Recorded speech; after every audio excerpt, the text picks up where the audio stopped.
तमाम कामयाब लोगों को मेरा सलाम, क्योंकि एक न एक दिन हम सब ने ही कामयाब होना है। धोनी की कहानी जानने के लिए उनके कई इंटरव्यूज़ देखने के साथ साथ 2 किताबें पढ़ी, MSD the man the leader and how to think like Dhoni.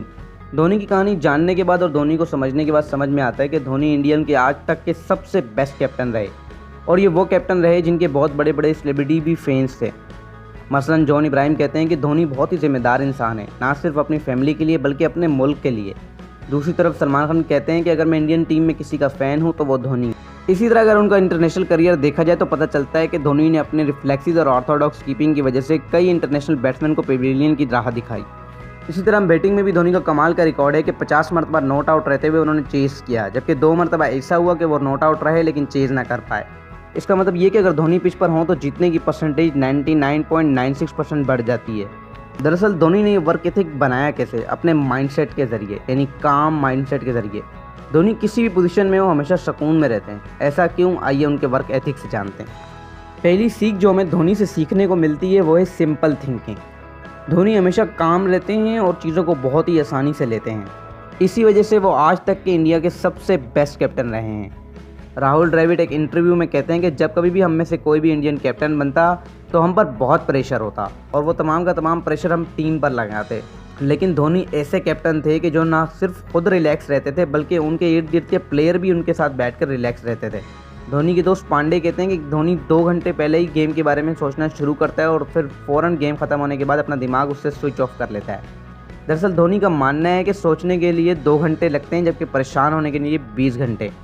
Dhoni के माइंडसेट की जो सबसे बड़ी स्ट्रेटजी है वो है सेट स्मॉल गोल्स। 2015 के वर्ल्ड कप में ऑस्ट्रेलिया से सेमीफाइनल हारने के बाद जब एक रिपोर्टर ने उनसे पूछा कि क्या आप अगला वर्ल्ड कप खेलना चाहेंगे, तब धोनी कहता है इस पर तो आप डिस्कस करें, मैं तब तक IPL पे ध्यान देता हूँ।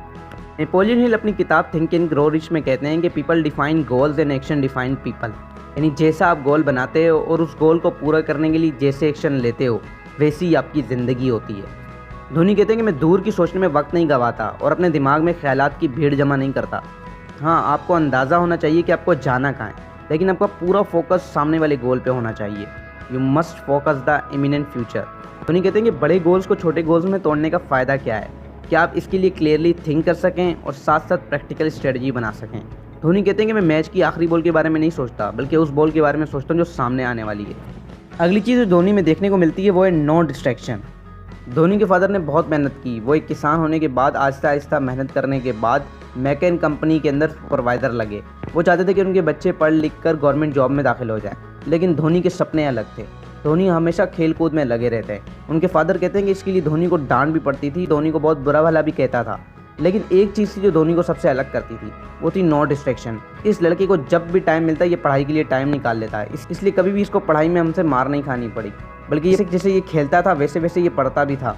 क्यों? क्योंकि इसके दिमाग में कोई डिस्ट्रैक्शन नहीं थी। इस लड़की को साफ साफ पता था कि इसने कहाँ जाना है और पढ़ाई के साथ साथ अपने गेम के लेवल को कैसे बना कर रखना है। धोनी की स्कूल टीम के कोच कहते हैं कि एक मरतबा ऐसा हुआ कि जो हमें क्रिकेट के बैट आते थे उन तमाम के अंदर छेद होते थे। मैं हमेशा धोनी से कहता था कि देखो इन तमाम के अंदर छेद है, अब इससे हम अच्छा खेल नहीं पाएंगे। धोनी घर जाता और कंपास से उसमें ठीक से छेद करता और फिर अचार का तेल भरता। धोनी ने कभी भी कंप्लेन करने में वक्त ज़ाया नहीं किया। जिस दिन धोनी ने बल्ला उठाया और ग्लव्स पहने उस दिन से उसका डिसिप्लिन ज़ोरदार था। धोनी के फादर सच ही कहते हैं कि he has no distraction because he has high determination. अगली चीज़ धोनी से सीखने वाली वो है स्मार्ट वर्क। धोनी कहते हैं कि बहुत से लोग हार्ड वर्क करते हैं लेकिन जिसका कोई फ़ायदा नहीं निकलता। क्यों? क्योंकि वो ये भूल जाते हैं कि हार्ड वर्क के साथ साथ कुछ मेंटल स्किल्स की ज़रूरत है। धोनी कहते हैं कि जब मैं रणजी में खेलता था मैं बहुत फेमस होने लगा, लोग मुझे तेंदुलकर से कंपेयर करने लगे, लेकिन मैं जानता था कि इंटरनेशनल लेवल के बॉलर्स का गेम अलग होता है, इसलिए मैं हमेशा अपनी बैटिंग और कीपिंग को सुधारता रहा। बिकॉज आई नो दैट कि physical process plus mental skills is equals to success. इन्हीं मेंटल स्किल्स की वजह से मैं अपनी बैटिंग को सुधारता रहा और दुनिया के सामने हेलीकॉप्टर शॉट्स को लेके आया। अगली चीज़ धोनी को कोई अंधा भी देख के बता सकता है कि इसमें रखी हुई है, वो है लीडरशिप। धोनी का मैन मैनेजमेंट कमाल का है। सचिन तेंदुलकर कहते हैं कि धोनी के साथ एक ही सीरीज़ खेलने के बाद मुझे समझ में आ गया था कि धोनी के जूनियर और सीनियर दोनों लेवल के प्लेयर से अच्छी बनती है। कोच अनिल कुंबले कहते हैं कि एक मरतबा हमने डिसीजन लिया कि जो शख्स भी टीम की मीटिंग में लेट होगा वो 10,000 का फ़ाइन भरेगा। इस पर धोनी कहते हैं कि नहीं, मैं जानता हूं कि एक शख्स के फ़ाइन भरने से सिर्फ उसी के मोटिवेशन का लेवल गिरेगा। हाँ, अगर कोई एक भी लेट होगा तो उसके लिए तमाम के तमाम लोग 10-10 हज़ार का फ़ाइन भरेंगे। इसलिए हर एक की जिम्मेदारी होगी कोई दूसरा लेट ना हो। धोनी की ये वाली लीडरशिप और मैन मैनेजमेंट देख के पता चलता है कि धोनी कितने जिम्मेदार इंसान थे। आखिरी चीज़ जो धोनी के वर्क एथिक से मैं अपने साथ लेके जाना चाहूँगा वो है commitment leads to leadership. Dhoni का एक मशहूर कोट जो मुझे दिल को छू गया, वो कहते हैं कि I have always believe that process is more important then results. Dhoni कहते हैं कि हर वक्त मैं फील्ड पर 100% कमिटमेंट देना चाहता हूँ। अगर मेरी कमिटमेंट 100% है तो मुझे रिजल्ट से फ़र्क नहीं पड़ता।